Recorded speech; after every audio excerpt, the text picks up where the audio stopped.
Halo, selamat bertemu kembali. Di materi berikut ini kita akan masuk ke materi kelas 7 Agama Katolik, yaitu tentang kemampuan dan keterbatasanku.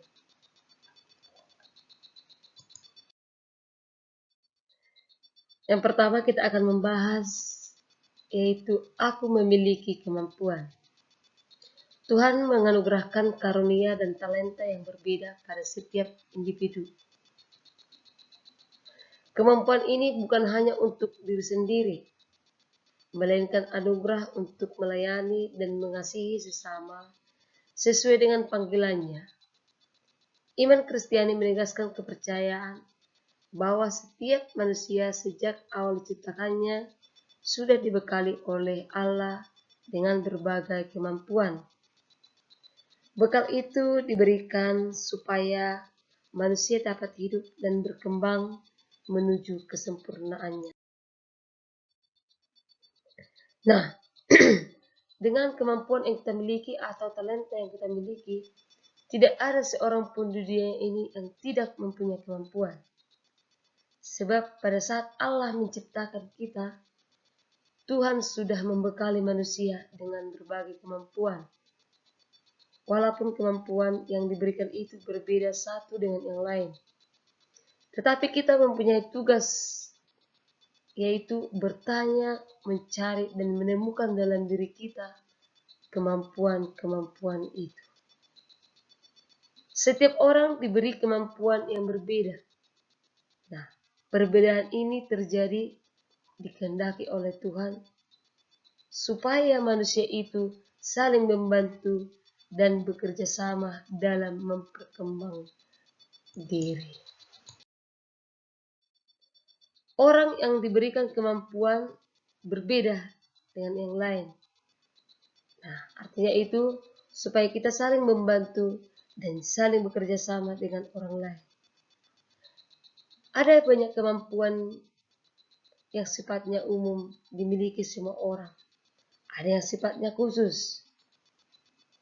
Semua orang dapat berlari, tetapi ada orang dapat berlari cepat sehingga dapat meraih sukses lewat kemampuan larinya.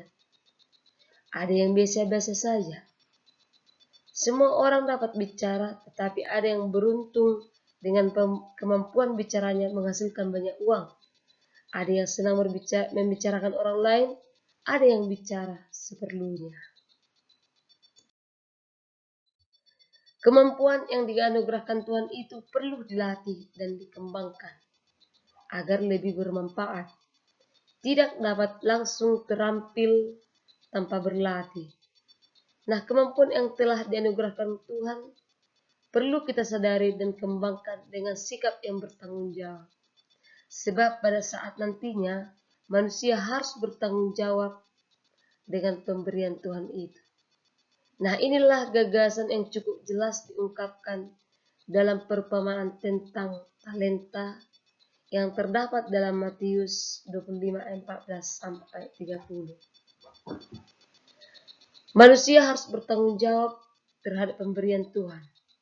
Atau sikap tanggung jawab itu ditunjukkan dengan berusaha keras mengembangkan agar berbuah lipat ganda dan berguna bagi diri sendiri. Tetapi sebaliknya, bila manusia hanya membenamkan kemampuan yang telah diberikan Tuhan, berarti manusia itu menyia-nyiakan anugerah Tuhan. Maka lama-kelamaan kemampuan itu akan tumpul, bahkan bisa.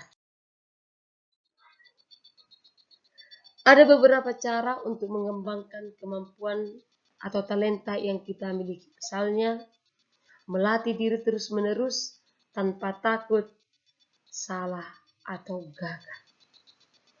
Masuk dalam kelompok atau organisasi. Nah, ini akan melatih kita terbiasa ikut atau semakin sering tampil. Nah, ini akan dapat saling mengembangkan. Lalu belajar dan berani bertanya kepada orang yang sudah punya pengalaman atau yang berpengalaman. Nah, selain ini juga perlu disertai dengan sikap kita seperti berikut. Tidak mudah putus asa, tekun, disiplin, berusaha dengan keras, lalu menyertakan Tuhan dalam setiap usaha kita, atau boleh kata berdoa. Ada beberapa faktor yang dapat menghambat upaya mengembangkan kemampuan, yaitu sikap. Yang pertama itu sikap. Malas, tidak mau tahu, tidak mau bertanya pada orang lain, dan tidak mau mencoba atau berusaha. Lalu faktor yang menghalangi yang kedua, sarana prasarana yang tidak mendukung. Mungkin tidak ada biaya, kurangnya dukungan orang tua, bahkan kurangnya dukungan dari teman di sekitar kita. Dan banyak lagi yang lain yang menghambat upaya mengembangkan kemampuan yang kita miliki. Contoh kemampuan dalam hidup sehari-hari, belajar tekun, menerapkan disiplin dalam belajar, dan jujur dalam setiap tugas. Berpartisipasi aktif, terlibat aktif dalam kegiatan gereja, sekolah, serta menunjukkan semangat kebersamaan. Lalu menolong sesama, memberikan bantuan kepada teman, keluarga yang membutuhkan tenaga kita atau bantuan kita. Nah, sekarang kita masuk ke tema yang berikutnya, yaitu aku juga memiliki keterbatasan. Nah, ada saya buat di sini tentang sebuah gambar orang yang cacat. Nah, setiap manusia memiliki keterbatasan, baik fisik, intelektual, maupun emosional. Ini adalah bagian alami dari keberadaan kita. Nah, contohnya bisa berupa kesulitan belajar, keterbatasan fisik, seperti pada gambar ini. Inilah gambar Nick Vujicic. Ya, dia memiliki keterbatasan fisik, tidak punya tangan atau punya kaki. Namun keterbatasan ini tidak menghalangi kita untuk melakukan kebaikan. Nah, sengaja saya buat gambar di samping ini. Inilah gambar keluarga Nick Vujicic. Ya, dengan keterbatasannya seperti ini, dia juga berkembang, bahkan punya kelebihan-kelebihan yang lainnya. Bisa berenang. Dia tidak punya kaki dengan tangan, tapi dia bisa berenang. Nah, bagaimana cara kita menghadapi keterbatasan ini? Yang pertama adalah sikap menerima dan mengakui. Sikap positif ini akan berdampak pada kemampuan untuk mengatasi keterbatasan dengan positif. Belajar lebih keras, belajar dari orang lain, tidak minder, dan sebagainya. Artinya, mau menerima diri kita apa adanya. Lalu sikap yang kedua. Sikap kedua adalah sikap tidak mengakui, bahkan menutupi keterbatasan. Nah, sikap negatif ini umumnya akan mengantar pada orang lain atau mengantar orang pada sikap atau tindakan munafik. Boleh berpura-pura, mungkin berpura-pura ya. Iri hati akan keberhasilan orang lain, berusaha menjatuhkan orang lain, minder, kurang percaya diri, kadang menghalalkan segala cara untuk menutupi keterbatasan dirinya. Nah, hal ini ya tentu akan merusak ya. Ini akan menghalangi kita untuk berkembang. Iman Kristiani mengajarkan kita bahwa pengalaman keterbatasan merupakan pengalaman yang tak dapat diingkari. Manusia adalah makhluk yang panah, yang terbatas. Manusia diciptakan dalam kesempurnaan, tetapi juga mempunyai keterbatasan. Nah, bagaimana kita menghadapi keterbatasan ini? Sikap yang bagaimana yang perlu kita kembangkan dalam keterbatasan ini?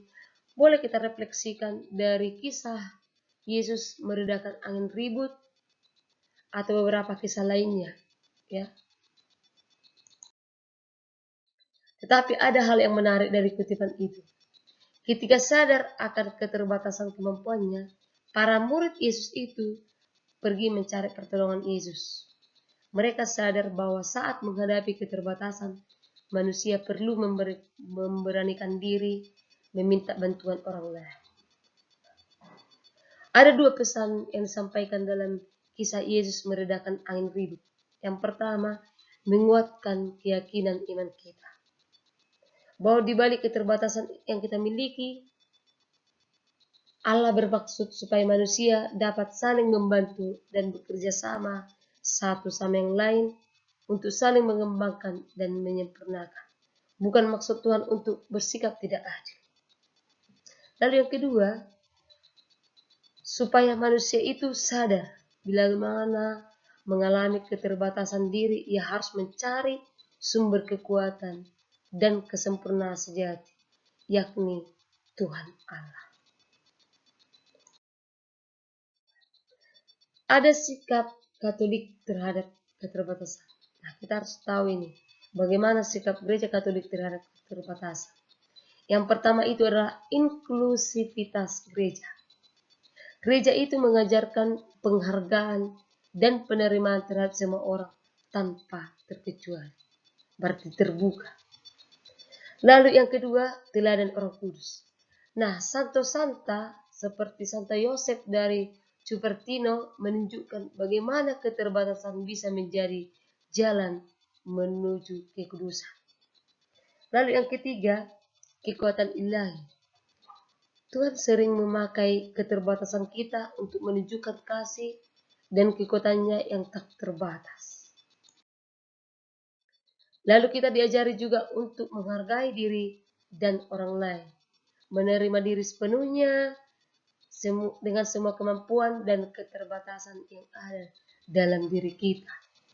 Lalu menghormati dan memberikan dukungan kepada sesama yang memiliki kemampuan berbeda. Lalu membangun komunitas yang penuh kasih dan kepercayaan diri di mana setiap orang merasa berharga. Lalu kita juga dituntut untuk berdoa dan berpengharapan, yaitu memohon kekuatan, berdoa kepada Tuhan untuk diberikan kekuatan, hikmat dalam setiap langkah hidup kita. Lalu mengandalkan Roh Kudus, artinya kita berserah kepada Roh Kudus dalam menghadapi segala keterbatasan dan tantangan. Lalu yang berikutnya, berharap dalam Kristus. Artinya kita memiliki pengharapan akan pertumbuhan dan kesempurnaan sejati di dalam Yesus. Lalu inti dari materi ini adalah kesimpulannya, kita harus membuat diri kita itu berharga di mata Tuhan. Kita harus mengingat bahwa kita itu sangat berharga di mata Tuhan. Kemampuan dan keterbatasan adalah bagian dari integral dari identitas kita.